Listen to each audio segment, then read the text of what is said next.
अस्सलाम वालेकुम and good evening everybody. You watching news I with Mehar Abbasi. जनवरी 1977 में वफाकी वजीर बराए पैदावार रफ़ी रज़ा रात के खाने पर वजीर आज़म जुल्फ़िकार अली भुट्टो से मिले। खाने के बाद उन्होंने वजीर आज़म को बताया कि उन्हें रास्ते से हटाने का मुकम्मल बंदोबस्त हो चुका है और अपने अंजाम से बचने के लिए उनके पास दो ही रास्ते हैं। पहला तो ये कि न्यूक्लियर रीप्रोसेसिंग प्लांट को भूल जाएं और दूसरा ये कि इंतखाबात मौकूफ कर दें।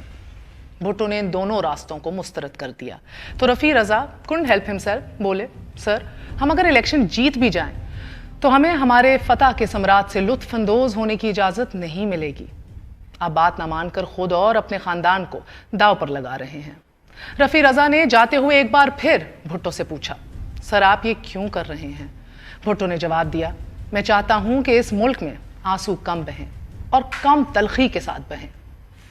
नाज़रीन, जनवरी 1977 में जिस साजिश की इत्तला भुट्टो को रफ़ी रज़ा ने दी थी उसका अंजाम 2 साल और 4 महीने बाद रावलपिंडी सेंट्रल जेल में हुआ। वक्त गुजर चुका था और भुट्टो की मौत में 5 घंटे रह गए थे। उन्होंने जेल के एक सेल में 7:05 पर शेव बनाते हुए डेप्यूटी जेलर से कहा, डेप्यूटी जेलर आप लोगों को ऐसा लीडर कहां मिलेगा? अगर आप तो चाहते ही नहीं, आपको जरूरत ही कहां है? जरूरत तो गरीबों को है। मैं मोची दरवाजे में मोचियों के सामने तकरीरें किया करता था क्योंकि मैं खुद मोची हूं। तुम लोग गरीबों का लीडर छीन रहे हो। मैं इनकलाबी आदमी हूं, गरीबों का हामी।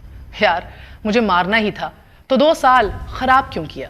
मेरी इज्जत क्यों नहीं की कि जो सारी दुनिया में है? आज इस्लामी कॉन्फ्रेंस के चेयरमैन को जिसे सारी दुनिया के मुसलमानों ने मुंतखब किया है, शेव करने की भी इजाजत नहीं। साथ खड़े हो आकर ताकि ब्लेड से कहीं खुद को जर्ब ना लगा लूं। दूसरे मुजरिमों से झूठ बकवास कराकर मुझे फांसी के फंदे पर चढ़ा दोगे। उन्हें छोड़ना चाहते हो? ये सब कुछ कह के भुट्टो कुछ देर अपनी वसीयत लिखते रहे और नाजरीन इसके बाद थोड़ी देर सोए रहे। उन्हें स्ट्रेचर पर डालकर फांसी घाट तक लाया गया।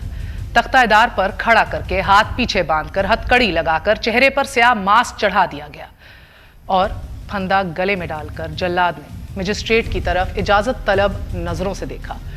उसने घड़ी देखी और जल्लाद को सर हिलाकर इजाजत दे दी और यूं 2:04 पर जल्लाद ने लीवर खींचा और भुट्टो का जिस्म फांसी के कुएं में लटक गया।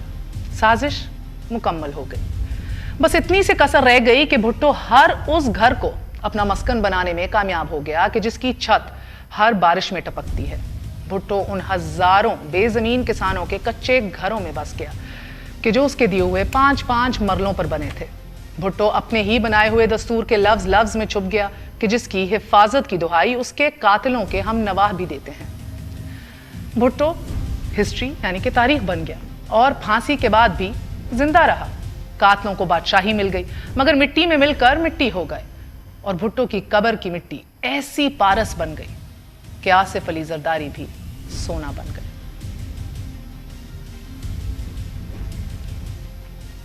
2 तरीके हैं जो आप इख्तियार कर सकते हैं।